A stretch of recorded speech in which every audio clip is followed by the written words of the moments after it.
It's been a while, Manchester City fans, since I have made a video on you guys. Things have been quite slow after the Club World Cup, as you could expect. Players on holiday, Guardiola himself on holiday. But today I have some interesting updates for you regarding two Englishmen who could be on their way to the club. And I assume some Newcastle fans have clicked onto this video as well. And I'm sorry, it is unfortunately more bad news for you guys. But before I begin, if you are new here and a City fan, hit the subscribe, hit the like as well. It'd be greatly appreciated. I will be covering you across this season as I will every other club. But let's start with the breaking news. And Manchester City have matched an offer from Newcastle United of 27 million to sign James Trafford, with the goalkeeper agreeing a 5-year deal plus the option of a further 12 months. And this was a shock to me. I genuinely thought Trafford would go to Newcastle United. It seems as though this window is going completely wrong for them, which is a shame because their project seemed quite exciting at the start of the window. They had Champions League football.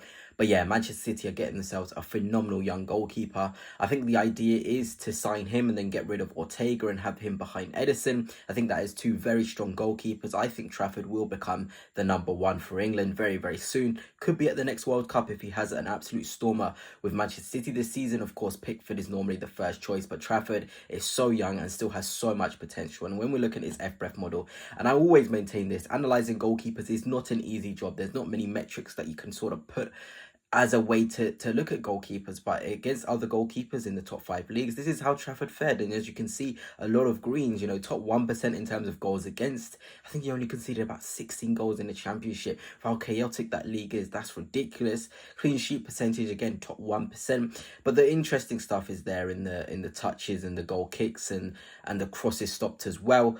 Because the way the modern goalkeeper is going, you need to be able to claim the ball. I look at Arsenal, I look at Liverpool, I look at the other teams that have got top quality goalkeepers. They all have the same sort of quality of claiming crosses. And Trafford, he's a big lad. He's got that ability to just grab a ball in the air where you feel confident the ball's looping into the box. Trafford will get his tall frame and win that ball. And it's nice to see him returning to Manchester City. He obviously started his career there, went out on a couple of loans, did impress.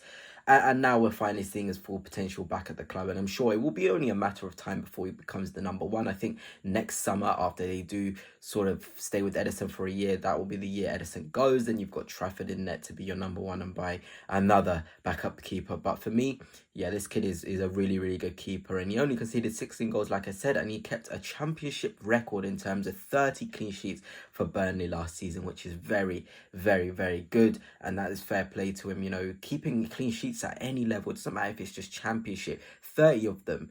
You're always going to go. I think you probably face around 2 really good shots per game, I think, at the top levels. Championship, Premier League, Bundesliga, Champions League. 2 really, really good opportunities against your opposition. And Trafford still managed 30 out of 46 clean sheets.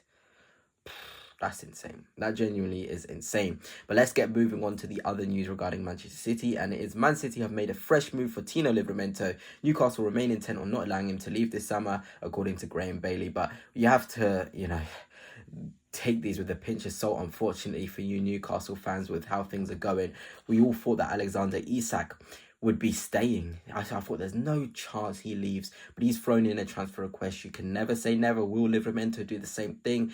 He apparently again wants more improved terms on his deal. We know with Isak, he wanted improved terms on his deal. We know Manchester City and the money that they can pay. It seems like everyone is just going on an FU train towards Newcastle. There was also clips about the Arsenal versus Newcastle game and showing the shop of Newcastle compared to the Arsenal shop. Now there was no one there. It's just everyone is piling on Newcastle and City want to get involved. And they said Man City are prepared to pay 65 million. And if you didn't know, this will be a record-breaking deal for a right back. He'd become the most expensive right back in history. The most expensive one is currently 68 million euros, which I think is around 55 million pounds. That smashes that out the park, and it was Achraf Hakimi from Inter Milan to Manchester City. And Newcastle are eager to cut off speculation, of course, M. Hardy says, putting him amongst their top earners. The player is keen to improve the terms he agreed in 2023. So at least there's that keenness to agree the terms. But again, with the Newcastle players, you cannot be completely sure. And I'm sure Manchester City fans would absolutely take Livramento in a heartbeat. I think you guys have been sort of struggling to get yourself a top level right back. There was Cambiasso. He's been talking with his agent in the media about how City's interest flattered him, but he was always intent on staying at Juventus. There's also, I think Wilfried Singo would be an unbelievable right back signing for Manchester City that they should go in for. But Livramento is the creme de la creme of right backs at the minute. I think he's one of the best and will be England's starting right back very soon. Kyle Walker aging, Trippier aging. If you're really looking at it, he did a phenomenal job in the tournament as well that the England under-21s won. So this is a guy with immense talent. There genuinely is a player in here who will be one of the best right backs in history. I genuinely believe that his carrying ability, his on the ball stuff, here it is, you know, looking at that. Clearances won, top 20%.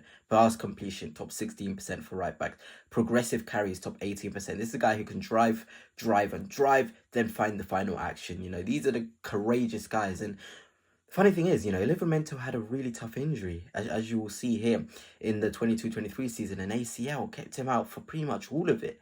And the way he's bounced back, you would never expect he has an ACL injury. The funny thing is, he's quite adept at playing left back too. So if City need and feel like they want to play Livramento left back, I've seen this guy lock up Saka. I've seen this guy lock up Martinelli too many times as an Arsenal fan that I'm almost thinking, oh, when we play Newcastle, I want to watch out for Livramento. If you can get him in, starts at right back, has some games at left back when you want a bit more defensive security, with Ake as well there that can play left back, or Kanji playing right back.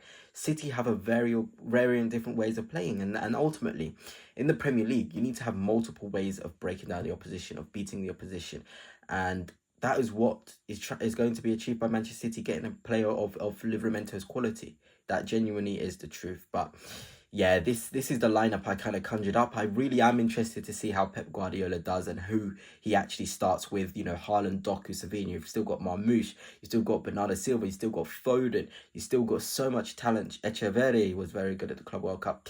Cherki in there in the 10. I think he would be phenomenal there with Tijani Reinders and Rodri as the midfield 3. Aït-Nouri, Gvardiol, Diaz, Livramento and Trafford. Yeah, City are looking, you know, all the talk is about Liverpool and how they're looking, and obviously if they get Isak, Ekitike, Wirtz, you know, Salah, Kirkes, Frimpong, that's top signings. But no one is kind of giving a look into Manchester City here. These are guys who've already been there and done that, and they're adding small little parts to their team like an Aït-Nouri, like a Tijani Reinders, who are going to be key. They're going to be key to Manchester City, and if you are taking in consideration that they do get Livramento and do get James Trafford, then you're ultimately looking at a team here that are gonna do big things in the Premier League. I'd put them right up there with us, Arsenal. And you know, we're having a good window, to be fair, in terms of squad depth and building up the floor of the team. But we haven't got world class players in like Gyökeres. I'd still have him as a tier 2 to tier 3 talent. You know, City are bringing in tier 1, tier 2 talents, you know, and that is the way they are going to keep on getting away from us, you know. We probably needed like an Eze or a Rodrigo to really put a mark on things to help Saka in the attack. But the Premier League, for a matter of fact, what I know, is going to be really, really interesting next season.